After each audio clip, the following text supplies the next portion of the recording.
একটি ৫ টাকা কিংবা ১০ টাকার নোট দিয়ে হয়তো দৈনন্দিন খুব সামান্য চাহিদা মেটানো সম্ভব, কিন্তু যখন হাজার হাজার মানুষের এমন ক্ষুদ্র ক্ষুদ্র অবদান একত্রিত হয় তখন তা হয়ে উঠতে পারে প্রচলিত রাজনীতির ভিত কাঁপিয়ে দেওয়ার মতো এক বিশাল শক্তি। বাংলাদেশের রাজনৈতিক প্রেক্ষাপটে যেখানে নির্বাচনী খরচ মানেই কোটি কোটি টাকার খেলা আর কালো টাকার আস্ফালন, সেখানে ঢাকা ৯ আসনের সাংসদ পদপ্রার্থী ডক্টর তাসনিম জারা এক নতুন ও ব্যতিক্রমী নজির স্থাপন করেছেন।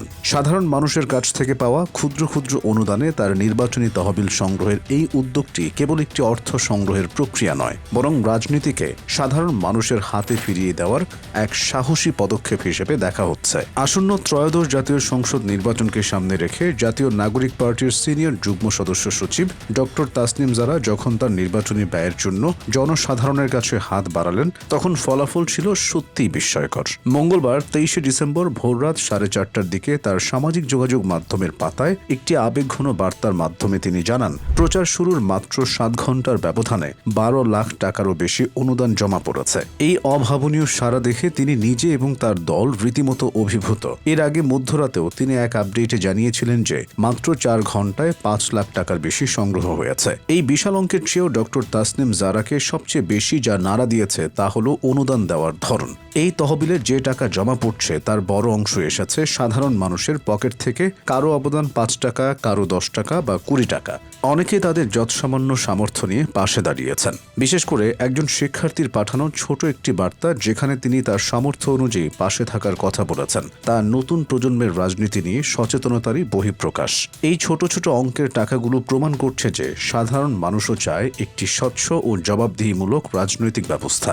ডক্টর তাসনিম জারা তার বক্তব্যে একটি গুরুত্বপূর্ণ বিষয়ের দিকে আলোকপাত করেছেন। তিনি মনে করেন, যখন কোনো প্রার্থী নির্বাচনে জয়ী হওয়ার জন্য 10 বা 20 কোটি টাকা খরচ করেন, তখন নির্বাচিত হওয়ার পর সেই টাকা পুনরুদ্ধারের জন্য তাকে টেন্ডারবাজি বা চাঁদাবাজির মতো অনৈতিক পথে হাঁটতে হয়। এর ফলে ক্ষমতা কুক্ষিগত হয় গুটি কয়েক সিন্ডিকেটের হাতে এবং রাজনীতি থেকে সাধারণ মানুষের অধিকার ছিনতাই হয়ে যায়। এই চক্রটি ভাঙার জন্যই তিনি জনগণের অর্থায়নে নির্বাচন করার চ্যালেঞ্জ নিয়েছেন।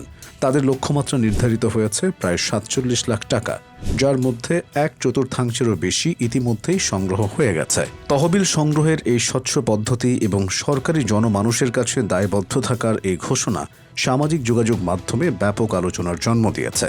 সাধারণ মানুষ মনে করছে এটি কেবল একটি নির্দিষ্ট আসনের নির্বাচন নয়, বরং প্রচলিত ধারার বিপরীতে এক নতুন রাজনৈতিক সংস্কৃতির সূচনা। ডক্টর তাসনিম জারার এই উদ্যোগ সফল হলে ভবিষ্যতে হয়তো বিত্তশালী বা প্রভাবশালীদের বাইরেও সৎ ও যোগ্য মানুষদের জন্য রাজনীতির দুয়ার উন্মুক্ত হবে। মানুষের এই নিঃস্বার্থ ভালোবাসা আর ছোট ছোট অবদানের উপর ভিত্তি করে ঢাকা ৯ আসনে তিনি যে সংগ্রামের ডাক দিয়েছেন, তা আগামী দিনের বাংলাদেশের রাজনীতিতে একটি মাইল ফলক হয়ে থাকবে।